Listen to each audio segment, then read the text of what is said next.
नमस्कार दोस्तों। जैसा कि आपको विदित है कि इस वर्ष हमारे देश के ऊपर कई महामारियां आई हैं, जिनमें से टिड्डियों का प्रकोप या टिड्डी की महामारी या टिड्डी इमरजेंसी, टिड्डी आपातकाल एक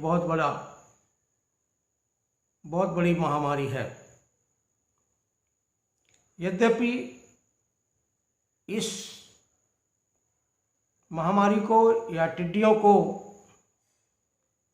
के इन्वेजन्स को, भारत में प्रवेश होने को, जो कि एक समूह के रूप में, स्वार्म्स के रूप में प्रवेश होती हैं, नो मैन्स एरिया जो या शेड्यूल्ड डेजर्ट एरिया में ही नियंत्रित कर लेना चाहिए, जिसकी जिम्मेदारी लोकस्ट वार्निंग ऑर्गेनाइजेशन, जो कि directorate of plant protection, quarantine and storage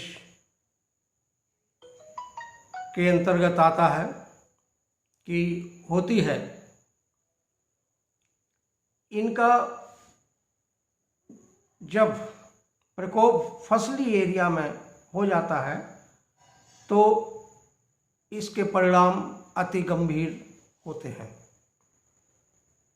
वहाँ पर हमें राज्य सरकार के कर्मचारियों तथा केंद्र सरकार के कर्मचारियों, लोकस्ट वार्निंग ऑर्गेनाइजेशन के कर्मचारियों, विश्वविद्यालय के कर्मचारियों तथा अन्य रिसर्च ऑर्गेनाइजेशंस के साथ साथ बहुत हमारे जो किसान भाई हैं, उनका भी बहुत बड़ा योगदान होता है, और इनको हम एक साथ मिल करके टिड्डियों की महामारी का नियंत्रण करते हैं। टिड्डी एक प्रकार का अंतरराष्ट्रीय या अंतर महाद्वीपीय नासी जीव है, जो डेजर्ट एरिया, जिसको डेजर्ट एरिया या फसली एरिया अथवा नो मैन्स लैंड में नियंत्रित कर लेना चाहिए।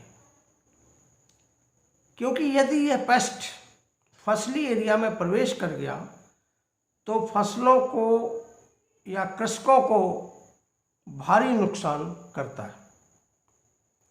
टिड्डी नियंत्रण के लिए प्रायः टिड्डी नियंत्रण के लिए रासायनिक कीटनाशकों का छिड़काव या बुरकाव या डस्टिंग किया जाता है। इसके नियंत्रण के लिए हमें विशेष प्रकार के तकनीक का सहारा लेना पड़ता है। इसकी तकनीक दूसरे प्लांट प्रोटेक्शन की तकनीकों से अलग है। टिड्डी नियंत्रण के लिए हमें लोकस्ट के निम्फ यानी बच्चे तथा वयस्क यानी एडल्ट्स को अलग अलग तरीके से नियंत्रित करना पड़ता है। दोनों की अलग अलग तरीका से नियंत्रित करना चाहिए। इसके लिए कृषकों का बहुत बड़ा योगदान होता है। टिड्डियों के निम्फ्स या बच्चों के नियंत्रण के हेतु इनके आगे बढ़ने की दिशा में, ये निम्फ जिस दिशा में आगे बढ़ रहे हैं, ये साथ में बढ़ते हैं।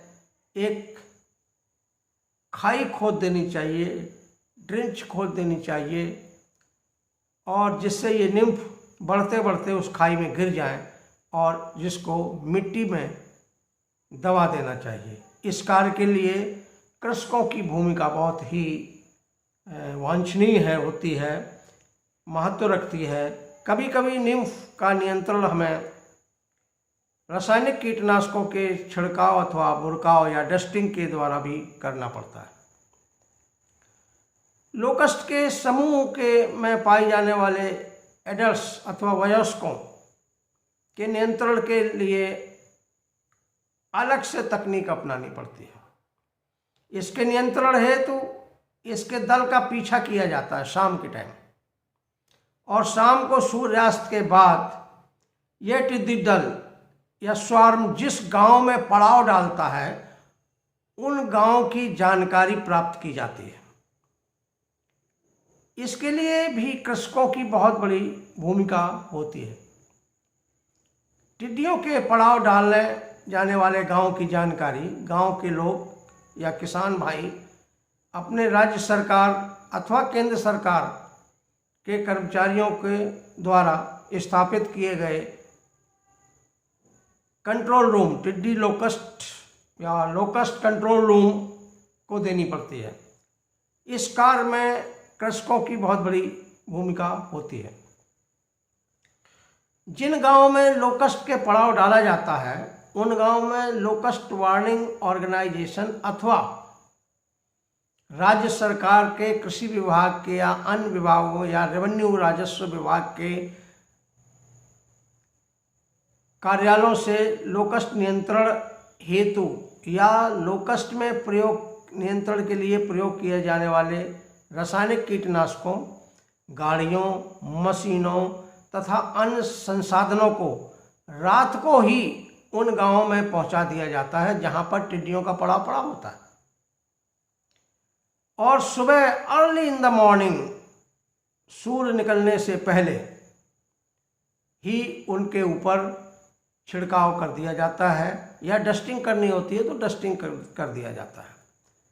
इन संसाधनों को पड़ाव में पहुंचाने के लिए कई बार हमें हमारे सरकारी तंत्र के अलावा किसानों की व्हीकल्स का या गाड़ियों का भी हमें इस्तेमाल करना पड़ता है और उनकी मदद लेनी पड़ती है, जिसके लिए कृषकों का योगदान बहुत बड़ा योगदान होता है। लोकस्ट के समूह को खेतों में लैंड करने से पहले